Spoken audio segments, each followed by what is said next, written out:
오늘 하나님께서 우리에게 주시는 말씀은 로마서 9장 6절에서 13절까지 말씀입니다.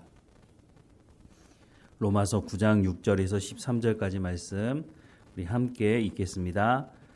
그러나 하나님의 말씀이 폐하여진 것 같지 않도다. 이스라엘에게서 난 그들이 다 이스라엘이 아니요 또한 아브라함의 씨가 다 그의 자녀가 아니라 오직 이삭으로부터 난 자라야 내 씨라 불리리라 하셨으니 곧 육신의 자녀가 하나님의 자녀가 아니요 오직 약속의 자녀가 씨로 여기심을 받느니라. 약속의 말씀은 이것이니 명년 이때에 내가 이르리니 사라에게 아들이 있으리라 하심이라. 그뿐 아니라 또한 리브가가 우리 조상 이삭 한 사람으로 말미암아 임신하였는데 그 자식들이 아직 나지도 아니하고 무슨 선이나 악을 행하지 아니한 때에 택하심을 따라 되는 하나님의 뜻이 행위로 말미암지 않고 오직 부르시는 이로 말미암아 서게 하려 하사 리브가에게 이르시되 큰 자가 어린 자를 섬기리라 하셨나니 기록된 바 내가 야곱은 사랑하고 에서는 미워하였다 하신과 같으니라. 아멘. 바울은 로마서 1장부터 8장까지 이스라엘이라는 말을 한 번도 사용하지 않았었습니다. 그리고 9장에 와서 이제 이스라엘이라고 하는 단어를 사용하고 있는데요. 이렇게 처음부터 이스라엘을 말하지 않은 것은 이스라엘이라고 말을 하면 유대인들은 우리를 가리키는구나, 우리만 구원받을 수 있는 거구나 이렇게 착각할 수 있기 때문에 1장부터 8장까지는 이스라엘이란 말을 쓰지 않고 9장에 와서 이스라엘이라는 말을 쓰고 있는데요. 그러면 왜 9장부터 이스라엘이란 말을 쓰고 있느냐? 이제 질문하는 것이 있는데요. 참 이스라엘이 누구냐라고 하는 질문을 하고 있다고 하는 것입니다. 앞서서 로마서 1장부터 8장까지 사실은 참 이스라엘이 누구인지 벌써 말씀을 하고 있었다고 하는 것이죠. 로마서 1장부터 8장까지의 말씀을 다시 요약하자면 하나님께서 메시아를 보내겠다고 약속의 말씀을 하셨죠. 그 약속의 말씀을 예수님께서 이 땅에 오심으로 성취하셨다라고 말씀을 하는데 그 말씀을 한마디로 로마서 1장 17절에서 하나님의 의가 나타났다라고 말씀을 하고 있죠. 하나님의 의가 나타났다고 하는 그 말씀 자체가 하나님께서 약속하신 그 약속의 말씀이 이루어졌다라고 하는 것인데 그 약속의 말씀이 어떻게 이루어졌습니까? 행위로 구원받을 수 없음에 대해서 말씀을 하면서 믿음의 법으로 구원을 얻을 수 있다라고 하는 것을 말씀하고 있습니다. 그러면 믿음의 법이 뭐냐? 예수님께서 이 땅에 오셔서 십자가에서 하나님의 말씀이 이루어지도록 예수님께서 그 약속의 말씀을 믿으셨죠. 그리고 그 신실하심을 십자가상에서 드러내셨죠. 예수님께서 십자가에서 죽으심으로 피를 흘리심으로 인간의 죄의 문제를 해결하시고 그 십자가 사건을 믿는 사람들을 하나님 부르시고 성령을 통해서 예수 그리스도를 구주로 영접하게 하신 그 모든 것을 일컬어서 믿음의 법이다라고 설명을 하고 있다는 거죠. 예수님께서 십자가 위에서 화목제물이 되셔서 피값을 지불하시고 죄의 문제를 해결하셨죠. 그리고 우리를 하나님 자녀로 삼으시고 하나님과 원수된 관계에서 하나님과 친밀한 교제, 화목된 관계로 인도하셨다라고 말씀을 하고 있습니다. 예수님께서 모든 것을 청산하시고 우리를 하나님의 자녀로 부르셨다라고 하는 것을 1장에서부터 8장까지 설명을 하고 있습니다. 그리고 이제 9장에 와서 그러면 참 이스라엘이 도대체 누구냐라고 질문을 하고 있는 거죠. 이미 앞서서 말씀을 다 하고 있지만 이 말씀을 할 때 이스라엘 백성들, 유대인들은 우리가 이스라엘이지 누가 이스라엘이야? 이렇게 생각을 하겠지만 이미 1장에서 8장까지 참 이스라엘이 누구인지 다 설명을 하고 있지 않습니까? 그리고 9장에 와서 다시 이 말씀을 하시면서 참 이스라엘이 누구인지에 대해서 두 가지 근거를 들고 있는데 첫 번째는 7절부터 9절 말씀인데요. 또한 아브라함의 씨가 다 그의 자녀가 아니라 오직 이삭으로부터 난 자라야 내 씨라 불리리라 하셨으니 곧 육신의 자녀가 하나님의 자녀가 아니요 오직 약속의 자녀가 씨로 여기심을 받았느니라. 약속의 말씀은 이것이니 명년 이때에 내가 이르리니 사라에게 아들이 있으리라 하심이라 라고 말씀을 하고 있습니다. 하나님 분명히 말씀하는 게 뭡니까? 육신의 자녀가 하나님의 자녀가 아니고 오직 약속의 자녀가 하나님의 자녀다라고 하는 것을 말씀해주고 있죠. 그러니까 이스라엘 백성들이 이 말을 받아들이기 쉽지 않았을 것입니다. 왜냐하면 우리만 선택된 백성이지 이방인들은 다 지옥에 갈 건데 왜 이렇게 말하지? 라고 하지만 분명히 하나님 뭐라고 말씀합니까? 육신의 자녀가 하나님의 자녀가 아니고 오직 약속의 자녀가 하나님의 자녀다라고 말씀을 하고 있죠. 하나님께서 약속의 자녀를 주시겠다고 말씀하신 그 이삭을 통해서 하나님의 언약이 이루어질 것이다 라고 하는 것을 말씀을 하고 있는 거죠. 그리고 두 번째 하나님께서 말씀하시는 근거는 무엇이냐? 10절부터 13절 말씀해 보면 그뿐 아니라 또한 리브가가 우리 조상 이삭 한 사람으로 말미암아 임신하였는데 그 자식이 아직 나지도 아니하고 무슨 선이나 악을 행하지 아니한 때에 택하심을 따라 되는 하나님의 뜻이 행위로 말미암지 않고 오직 부르시는 이로 말미암아 서게 하려 하사 리브가에게 이르시되 큰 자가 어린 자를 섬기리라 하셨나니 기록된 바 내가 야곱은 사랑하고 에서는 미워하였다 하신과 같으니라 라고 말씀을 하고 있습니다. 두 번째 근거가 뭡니까? 하나님의 선택이라고 하는 것입니다. 리브가가 에서와 야곱을 낳았습니다. 에서는 이스마엘과는 다릅니다. 에서는 리브가 이삭의 아내로부터 낳은 아들이었습니다. 그리고 장남이었죠.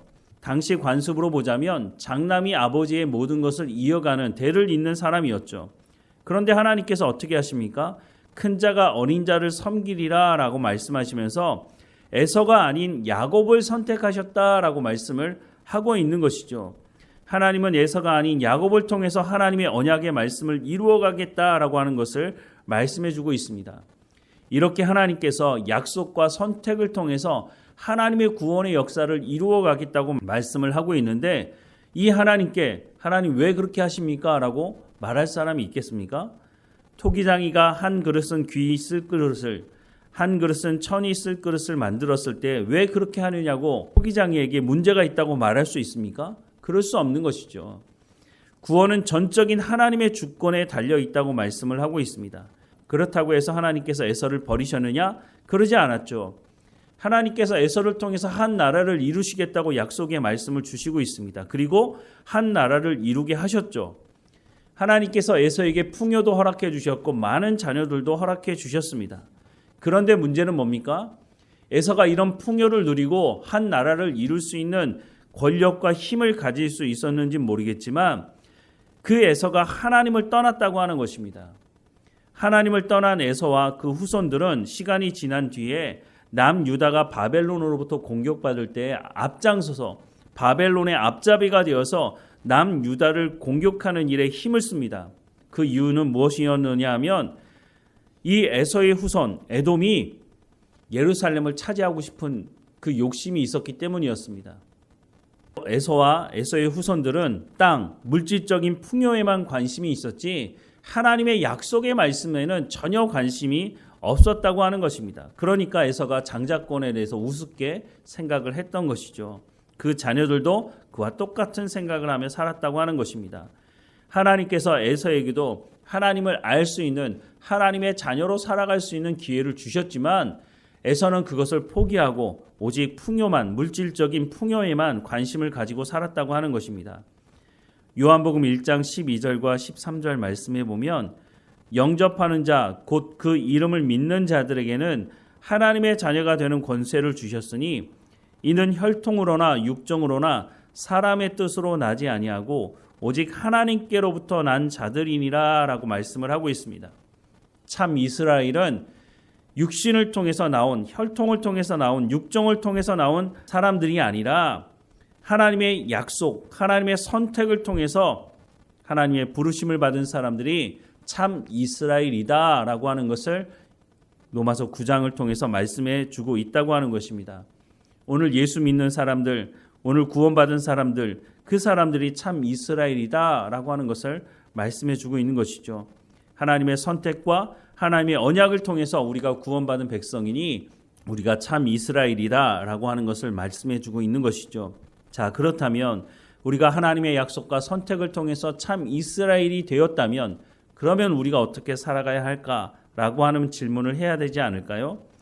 이미 구약 성경을 통해서 이스라엘 백성들이 이렇게 살아가면 되지 않는다라고 하는 반면 교사로서의 모습을 보여주고 있으니까 우리가 이스라엘 백성들이 살아갔던 그 삶을 본받지 말아야 할 것이고 무엇보다 하나님의 백성으로 어떻게 살아가야 하는지에 대해서 레위기를 통해서 말씀을 해주고 있으니까 또 신약 성경을 보면 여러 곳에서 하나님의 백성들, 하나님의 부름을 받은 교회들은 어떻게 살아가야 되는지를 말씀하고 있으니 우리가 하나님의 말씀을 읽고 또 배우고 우리가 듣고 순종함으로 우리가 참 이스라엘다운 삶을 살아가야 한다라고 말씀을 해주고 있는 것이죠. 사랑하는 여러분, 우리가 혈통적인 아브라함의 후손은 아니지만 하나님의 언약과 하나님의 선택을 통해서 참 이스라엘이 되어서 우리가 아브라함을 우리의 믿음의 조상이라고 말하고 있는 것 아닙니까? 그러면 이 믿음의 조상들이 어떤 삶을 살았는지를 성경을 통해서 보고 오늘 우리도 믿음의 삶을 살아가야 한다고 하는 것입니다. 그러기 위해서 우리가 날마다 성령의 충만함을 구하는 것이죠. 오늘도 어느 곳에 있든지 하나님과 동행하며 우리가 하나님의 참 이스라엘로 부름받은 사람으로 하나님의 언약과 하나님의 선택을 통해서 구원받은 백성으로 살아가기를 주님의 이름으로 축원합니다. 다 함께 기도하겠습니다. 사랑하는 하나님, 우리가 하나님의 언약과 하나님의 선택을 통해서 구원받은 참 이스라엘이라고 말씀해 주시니 감사합니다. 우리가 혈통으로 보자면 구원받을 수 있는 사람이 아니지만 예수님이 이 땅에 오시고 십자가에 못 박혀 죽으시고 그 십자가 사건을 우리로 믿게 하시고 하나님 자녀 삼으셔서 하나님과 친밀한 화목된 관계로 만들어 주셨으니 우리가 이 자유와 이 평안을 누리며 하나님과 더 친밀한 교제 가운데 나갈 수 있도록 오늘도 우리 가운데 성령의 충만함으로 하나님의 말씀을 깨달아 알게 하시고 그 말씀에 순종함으로 성령의 열매를 맺어가는 우리의 삶의 현장이 될 수 있도록 은혜를 허락해 주옵소서. 하나님, 우리가 또한 복음을 증거하는 일에 멈추지 않게 하시고 담대하게 우리의 입술을 통해서 우리의 삶을 통해서 복음을 증거하는 우리의 삶이 될 수 있도록 은혜를 허락해 주옵소서. 우리 삶의 모든 문제를 하나님 앞에 내려놓습니다.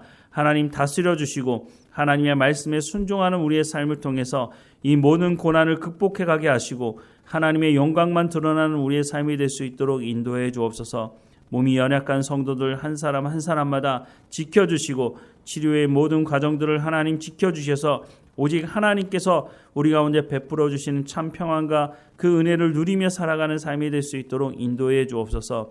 늘 우리와 함께 하시는 하나님께 감사하고 예수님의 이름으로 기도드립니다. 아멘.